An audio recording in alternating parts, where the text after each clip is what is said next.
Oui, c'est une grande première pour ce qui concerne Mobiliance et l'ensemble de la filière automobile. Cette grande première, c'est l'audition des principaux candidats à l'élection présidentielle. Je dois d'abord remercier mes collaborateurs les plus proches, Xavier Oran, Dorothée Léraud et toute l'équipe, parce que c'est un travail immense qu'ils ont fait pour réussir à mettre cette journée en phase. Donc c'est une réussite qu'on leur doit déjà à eux. On la doit aussi bien sûr à nos partenaires de la filière, aux amis de la FIEV, de Césiam et de la PFA. Peut-être le thème qui a été retenu et qui sera celui important, c'est en définitive c'est la fin du moteur thermique. C'est ça dont on a parlé pratiquement. On rattache tous les sujets à cela. 2035, c'est la date doit définir la commission. 2030, il y en a qui veulent avancer et 2040, il y en a qui veulent reculer. Le sujet, c'est quoi? Lutte contre le réchauffement climatique. Oui, il faut bien sûr aller vers une production décarbonée, c'est évident, mais à quel rythme et à quelle vitesse? C'est ça le sujet. Pour moi, a été la bonne nouvelle présentée par Bruno Le Maire de reporter un tout petit peu la fin du thermique après 2035, et c'est de nouveau la nouvelle position de la France.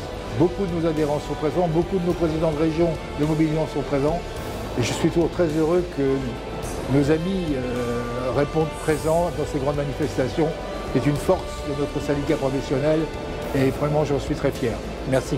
Et c'est quelque chose d'absolument inédit au cours d'une campagne présidentielle, la totalité de la filière automobile, à savoir les constructeurs, les équipementiers, les sous-traitants, mais aussi bien entendu les distributeurs et les réparateurs, et au-delà tous les services de l'automobile, s'étaient rassemblés ici, salle Gaveau à Paris, pour procéder à une audition dans un cadre parfaitement et rigoureusement républicain de tous les candidats qui nous avaient répondu favorablement pour faire valoir auprès des représentants de la filière leur analyse sur un plan stratégique et puis de leurs propositions naturellement pour la filière elle-même sur le plan économique, mais aussi bien entendu pour les Français.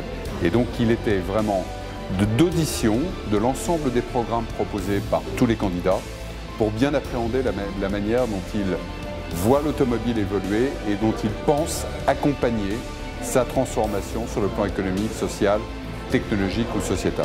L'avenir de la filière automobile dans les 5 prochaines années va se décider quelque part avec cette élection présidentielle, puisque le virage qui a été pris vers l'électrique, le fait que nous soyons partie prenante du changement climatique, que nous ayons décidé d'être apporteurs de solutions, a des conséquences pour l'ensemble de la filière, l'industrie et les services. Et donc c'était très important pour nous d'interroger les candidats à l'élection présidentielle pour voir finalement quelle est leur perception de ce changement. Parce qu'on entend beaucoup parler de réindustrialisation, de souveraineté, de changement climatique. Il y a une industrie qui est au cœur de tout cela, qui est à la croisée des chemins, c'est l'industrie automobile.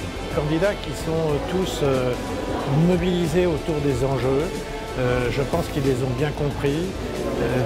On voit bien qu'on est aujourd'hui dans un système où, de toute façon, d'aller vers l'électrique est quelque chose qui est incontournable pour nous.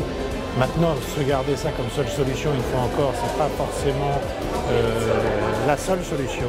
Et je trouve que la plupart des candidats étaient bien alignés sur cette vision de la chose.